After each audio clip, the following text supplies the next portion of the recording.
So I am on the train, and I always trip out when it comes to how to get the lighting done. I'm still learning this old gadget thing. So I would wait, but I don't have that many subscribers, and so it's not as if I can wait for you all or them all to come in. So anyway, I posted earlier something that I saw that Prophet LaRon Atkinson posted, and I made my own little comment.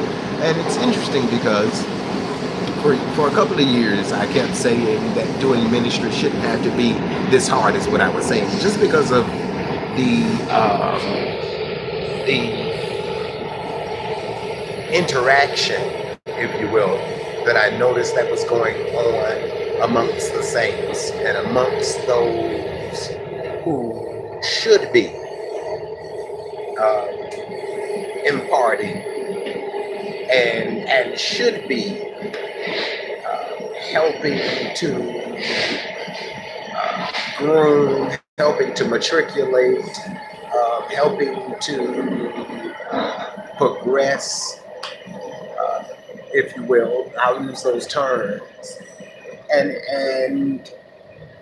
it's something that is strange to me. I'll say this, there was a couple of pastors that I heard say something to the effect of, how it was and held them back, or whatever the term was that they used. And yet those same individuals turned around and repeated a cycle to another generation, if you will.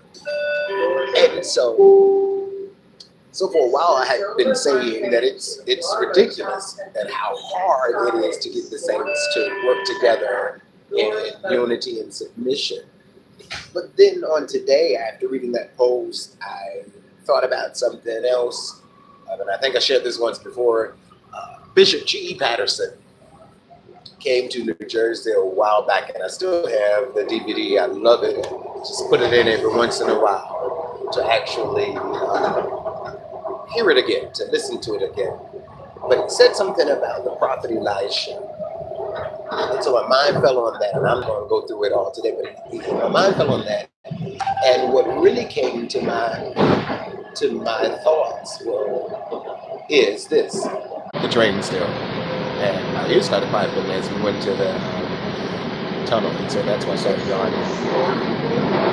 And I lost signal for a while because of the tunnel. But anyway, I was saying there comes a point in time in your development with God that you have to realize that it comes to the place where, and I said this some time ago when I was sharing with the saints at my home church, where the rubber hits the road and you learn how to walk with God.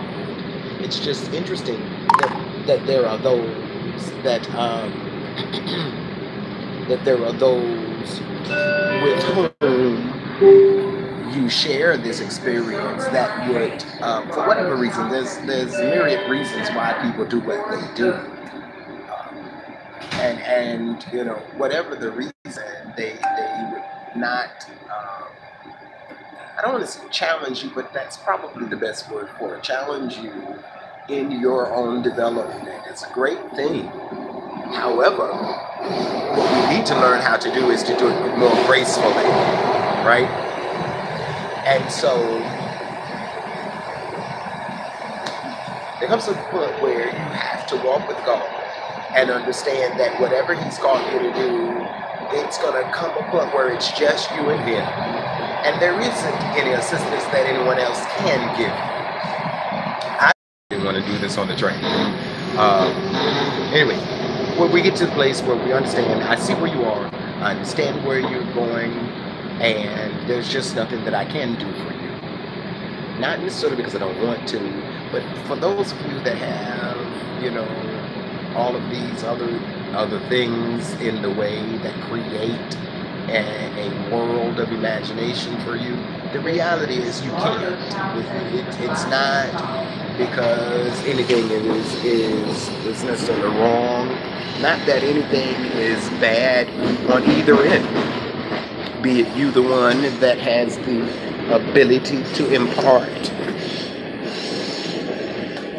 or if you are the one that needs to receive impartation. I'm sorry, I'm trying to make sure something isn't leaking out of my bag. The bottom line is you got to know who you work with, what you work with, and be settled in the fact that He has ordained and will make provision. If you got to go at it alone, go at it alone. If you have to start at the bottom, you have to lose everything. We say these kinds of things, but oftentimes we don't realize that at some point God may just take us that way. But then you have to look at what it is that you're supposed to do. And when you understand your assignment, then you understand that it really doesn't matter where you are, what you're doing. You have to be sensitive to hear and know what it is that God has called you to do, even along your way. And just saying that, look at the Good Samaritan story, right? What was it that had the Good Samaritan on that road? Obviously, that road. See, it's things like that. We could talk about the road. Why is it that, that there was somebody being robbed? And if there's somebody being robbed, then that means that road is dangerous. What is the priest doing on that road? I mean, we can ask so many other questions, but how you respond is most important. And I think that's what I want to talk about, but I can't do too much talking because I'm traveling. But it's got to be a focus of ours. It has to be a focus and an understanding that, I know where I'm going. I may not have all of the details, but I'm going to celebrate with those with whom I can. And those that I can, God bless you, and may the grace of God be with you. Sometimes we just have to understand that that's the way life is. And when you understand, especially for the generation to which I'm called, you understand that as a gap filler, that means that by some you're going to be left because you're in the gap to cover them as well as to cover others and to bridge gaps. And that means that there are going to be some loose ends that you have to encounter for whatever reason. All right. So I just wanted to share that. Sometimes hard is necessary, especially if you've been called to effect change to that which is hard. All right. You all have a wonderful day and take care. Hopefully somebody will see this.